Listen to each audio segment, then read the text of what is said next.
Good afternoon. It's the appointed hour. I will call to order the June 18th meeting of the Oklahoma City Riverfront Redevelopment Authority. Item 2 is items from the chairman. I just want to do one thing, and I know I did it at our last meeting, but I thought I'd do it on live TV. But Thursday is Jim Llewellyn's last day. Is that what I understand? Yep. Can't wipe the smile off your face right now. Getting close. As I said last month, Jim has been an integral part for us. The institutional knowledge that's leaving with him is great, and I know a lot of people depend on him. But happy retirement, Jim, and we appreciate all you've done for the trust.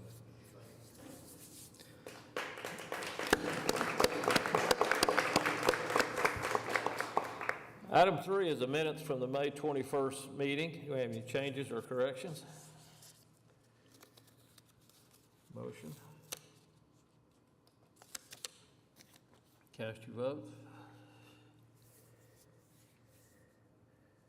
That passes. Item 4 is the consent docket. We have an oil and gas revenue report and a river corridor events update. Any questions on those?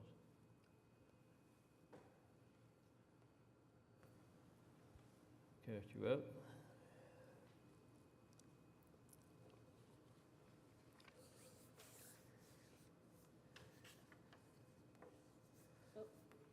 It passed, I assume. Item 5 is the primary agenda items. Item A is the Oklahoma River project summary. Got work going on the river? A little bit. Good afternoon. My name's Jeff Shumway with Oklahoma City Public Works. For the month of June, our summary, we're still moving forward with the winter projects located at the May Dam. Work order providing plans and specs has been issued to the consultant on that. That project will provide structural maintenance repairs and hydraulic cylinder replacements and seals to the boat lock.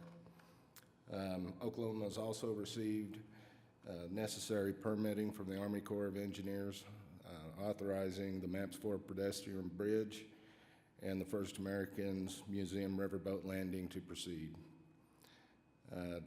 Project DM 416, Western Basin Improvements. We were able to fund some bank stabilization within the downstream side of the May Dam, and the Public Works river crews removed 123 cubic yards and have started building the decanting station located off 13th Street in MacArthur. With that, is there any questions? Any questions? Because of the one note that was in there, I'll remind because it's a navigable waterway, we have to get approval from the Corps of Engineers to do anything on the river, the banks or any of that kind of stuff. So that's why that item was so important, the bridges and everything. And that's no small feat either. So congratulations on your Corps permit. Yeah. Any other questions? We have a motion and a second. Cast your vote.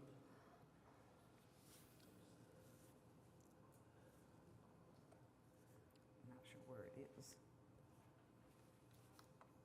Okay. And that passes. Item B is an update on 1% for art project on the Greenway River Trail. Welcome. Good afternoon. I'm Randy Marks, Arts Liaison in Arts and Cultural Affairs in the Planning Department.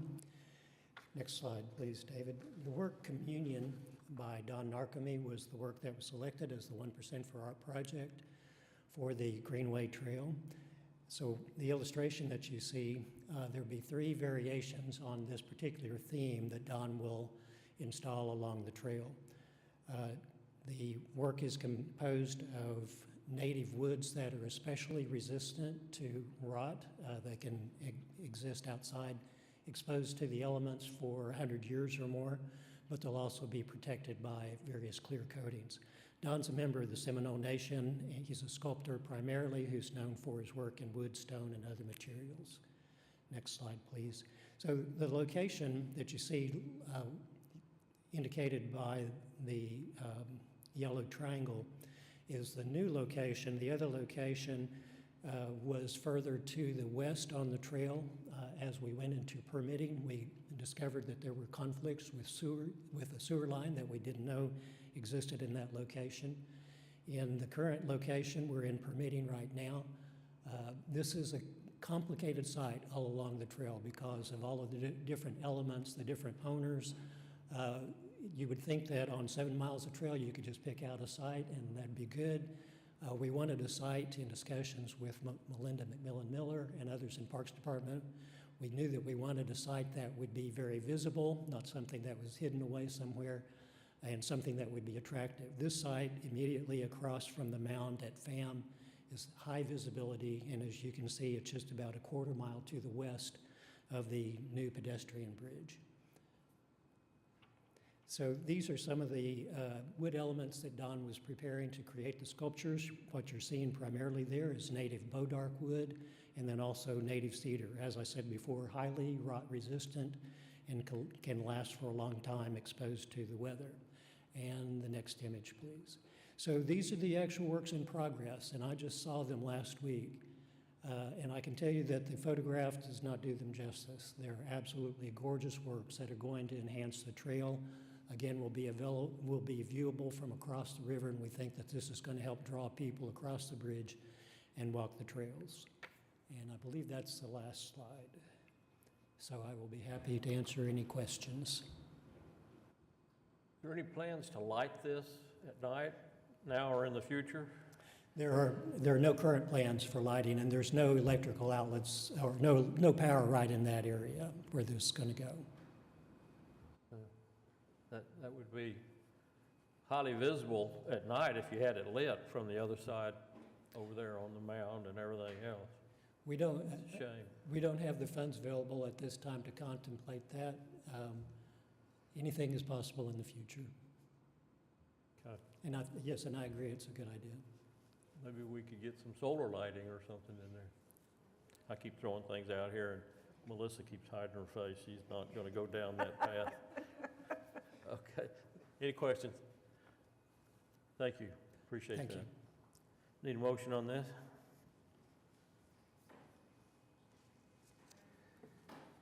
Cast your vote. And that passes. Item C is a quarterly Riversport Foundation update. Mike, you going to give that for us? Okay, good afternoon. Mike Knopp with Riversport. I've got a few slides to sort of share with you that kind of underscore all the things that have been going on in the last few months at Riversport. Been pretty, I'd say a lot of milestones that have taken place, and we're setting the stage for some things coming up this summer. This image that you see is a photo during the Olympic trials.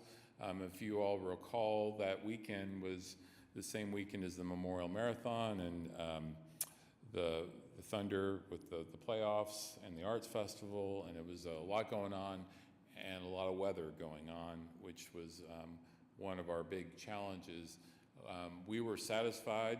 In fact, the officials, the Olympic officials, were really surprised by the amount of people that did turn out, despite all the warnings about people staying inside, because that was the evening of the sulfur tornado. So nevertheless, it did really make it challenging, trying to create a moment that was reflective of the work that these athletes have been put into their sport over the past, half their lifetime for that one moment to make the team to go to Paris. So we didn't want to screw that up.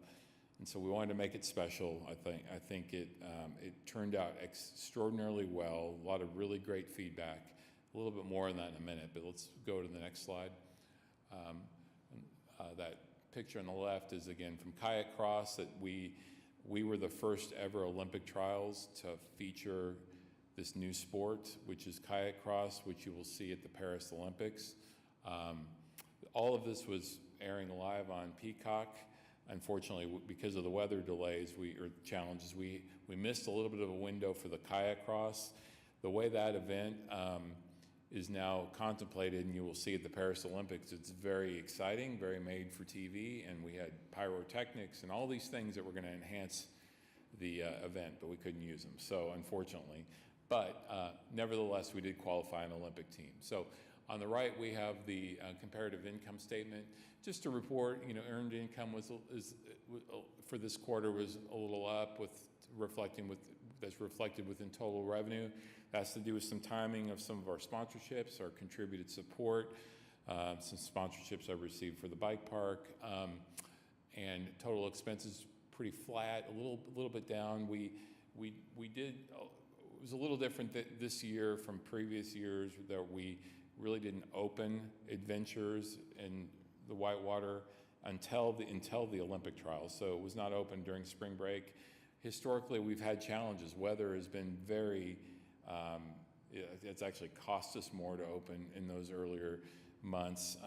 We're going to continue to evaluate that. What we did, which we shifted focus on, is doing more group events, so field trips, that sort of thing, and that worked, I think, pretty well. But all in all, it was a good first quarter. Go ahead, next slide. Then we went right into the OKC Youth Invitational. This has turned out to be a very large event. It was delayed this year due to the river draining, which affected a little bit of the numbers, but you can see that new turf that we have laid by the finish line tower that was very well received. And this was also, I'd just like to mention that for Oklahoma City, we've got hundreds of kids that are involved in rowing now. This is like, for the seniors, we made this a senior banquet. That's all those kids in the top right are graduating seniors from the kids that are rowing in the river sport team. So we honored them at this event. It's easy to take for granted. I'm not, just in the city generally, like I see parents and kids that come out and they experience our event. They come, this is their first race, and then they go to Austin and they're like, oh, you mean it's not like Oklahoma City or everywhere else? And so you have to keep, and even people in the city don't realize that until they do go elsewhere. And so that's why we have these events. That's why these teams from around the region want to come here. So it's kind of like a parallel to softball. We're a unique, sort of a unicorn here, that we've got this very unique venue. So go ahead, David, the next slide. Back to Olympic trials, some more images just wanted to share. Just such an incredible event to watch, very dynamic.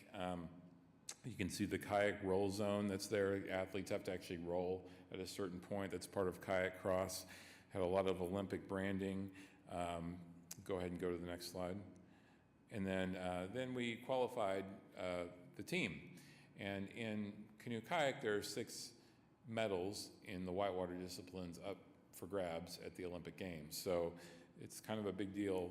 It's one of the sports that has more medals than, there's a group of sports that have multiple medals versus some sports like soccer, there's 1 medal, So you can see a couple of the young lady on the left and then the guy on the right up there. They were, and there were fun stories. This gentleman, I'd just like to share a little insight. His name's Casey Eichfeld. He's a older athlete, didn't expect to make the team to Paris, but performed really well in Oklahoma City. It was a big surprise. It was really a special moment because we had an Olympian that you may have seen, the Olympic marathon gold medalist from 1980 or 84, I don't want to get that wrong, but Jean Benoit, who was at the marathon, she wanted to come watch the Olympic trials while she was at the marathon. So she, as an Olympic gold medalist, had a moment greeting our newly qualified Olympic athletes, which is really a cool moment. So unique here to have that in Oklahoma City. Go ahead, next slide. Then we had the Central Youth Rowing Championship. Again, like I said before, an event that we've had this for 16 years. This is a very large event. They don't want to go anywhere else but Oklahoma City. Great economic impact, lots of people here for multiple days. I love this new image of the starting tower, which is Okana, which this really provides, you can start to envision what that'll be like next year when parents and families can stay and watch these starts from the tower. So that, we're working with Okana and starting to figure out those opportunities and connectivity and all of that. And so it's very exciting to see where all of this can go in the future. Go to the next slide. And then I want to really follow this with youth engagement, because again, this is sort of a cornerstone to what we do and how we're influencing lives at the river. And I show you a picture of the signing day. We've had now well over $16 million in college scholarships that kids have been awarded who have discovered rowing in Oklahoma City, kids going all across America, from Michigan to Monmouth to OCU to Stanford. So, I mean, it's pretty exciting. OU, of course, UCO are local universities. U.S. Rowing is really highlighting Oklahoma City now because of our growing role that we're playing. I'll share with you a little bit more on that in a minute. I wanted to mention Thrive Outside. See that barge with all the young rowers there in the life jackets, and that is, we were one of four, as you know, I think I've shared this with you before, one of four places in the country, cities, Riversport led this initiative to be a part of this new movement to get kids outside and active called Thrive Outside. We were, according to Thrive, to the Outdoor Industry Association, kind of the model, and now this has become a nationwide movement with multiple cities doing it. And now, as a result, we've formed over 40 nonprofits that are now engaging in river sport, from kids like this who come down and learn to row, to the Bike Club of Oklahoma City, to the Native American Student Services and Indian Clinic. In fact, there's a big Native American camp going down on the river today with river sports. So it's been a very wide-reaching impact that we've made, and I think it's, again, how you build culture for the river. And then I also want to, and you can see that picture in the middle, we have our first ever middle school team that competed at the youth regional regional championships. These are kids from FD Moon to Southeast Middle School to Edmond. I mean, it's really an inclusive program where kids from all over the metro come together and they get to work together, which I think has been very powerful. I want to call out also, we had our outdoor classroom day where we had over 800 kids from Oklahoma City Public Schools come down to the river. We worked with the Oklahoma City, the Parks Department, and had kids go through various different activities. REI was there, and then and of course engage in all the river sport activities, cardboard boat building and whatnot. Let's go to the next slide. And then spring operations were well underway.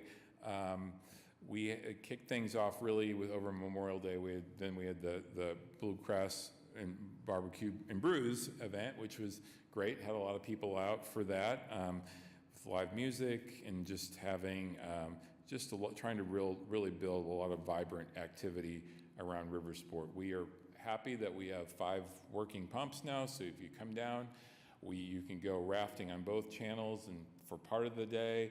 Then we close one of the channels and you can go to tubing for half of the day. So we provide, I think, a really tremendous experience for our guests that come.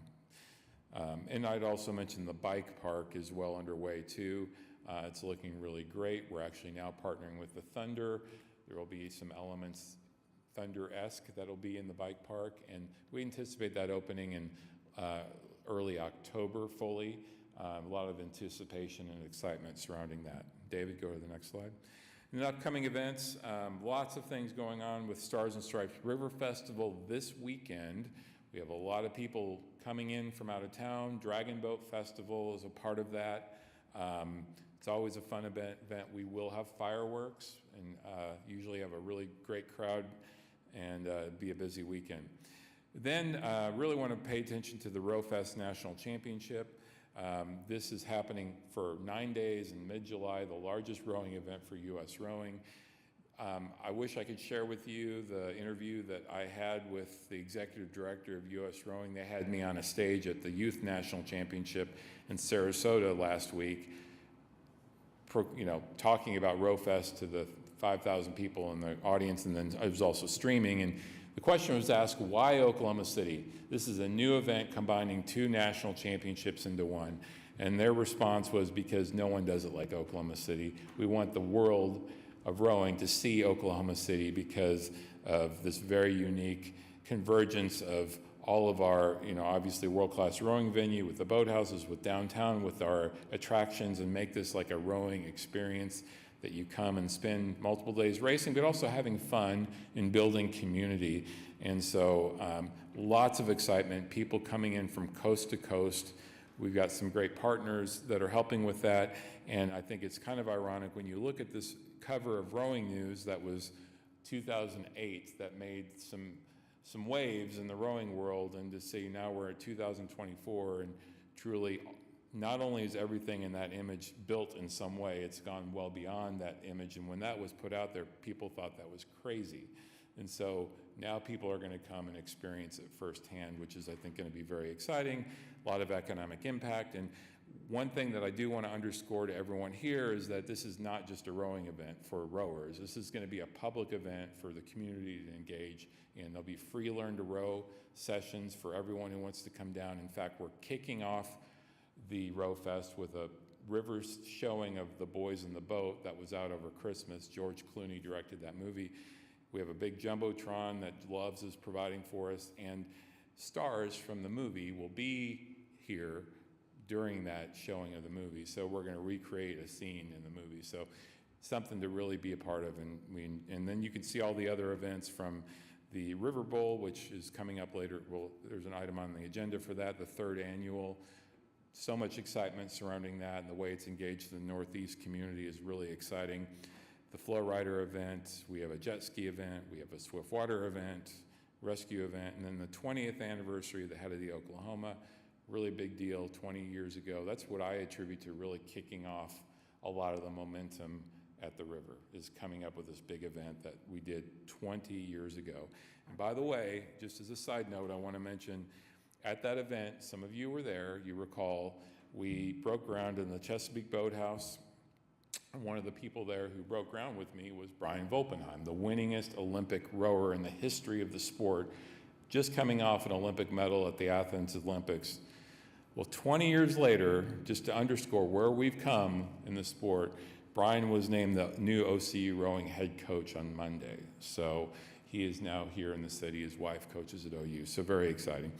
And then finally, the River Youth League Championship and Holiday River Parade in November is to come. So with that, is there any questions? Any questions for Mike? Good report, Mike. Oh, thank you. Yeah. Very good. All right. Thank you. Thanks, Mike, appreciate it. Motion to accept that update?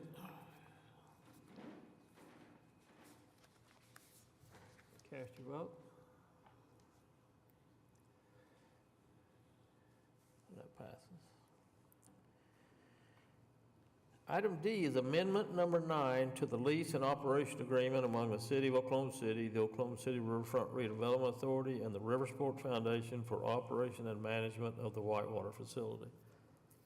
This is something we've done the last few years, and this is the yearly agreement for that operation subsidy. Any questions? Any motion? Cast your vote.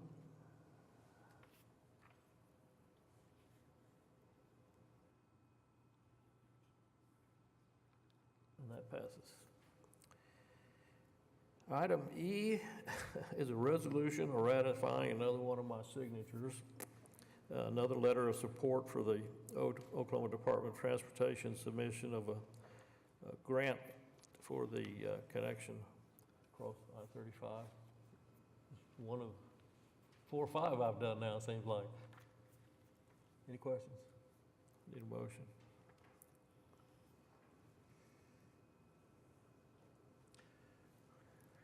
Cast your vote.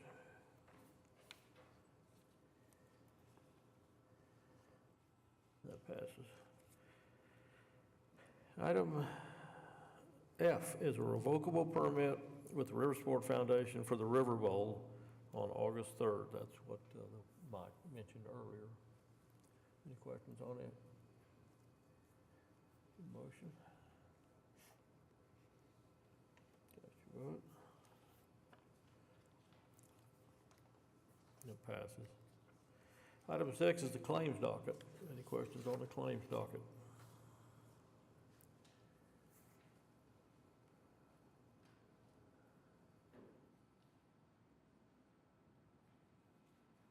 Have to vote.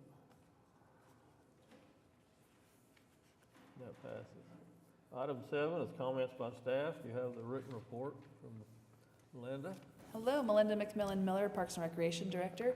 I want to call attention to an item in your director's report that this evening we are hosting the public meeting for the kickoff planning for Swisher Park. So Swisher Park actually, yes, and Councilwoman Beck's ward, she's just a little excited about it.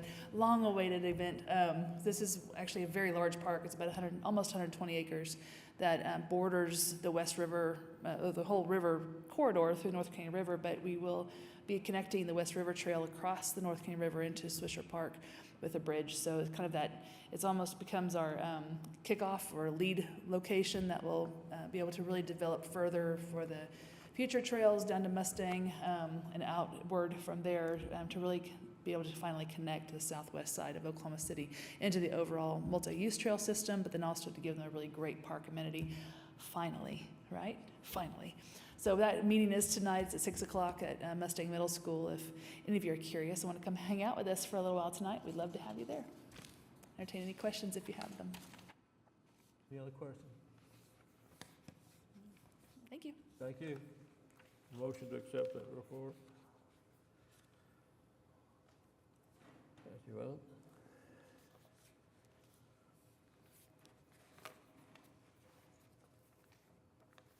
Pass. Any comments from trustees? Any citizens to be heard? We are adjourned.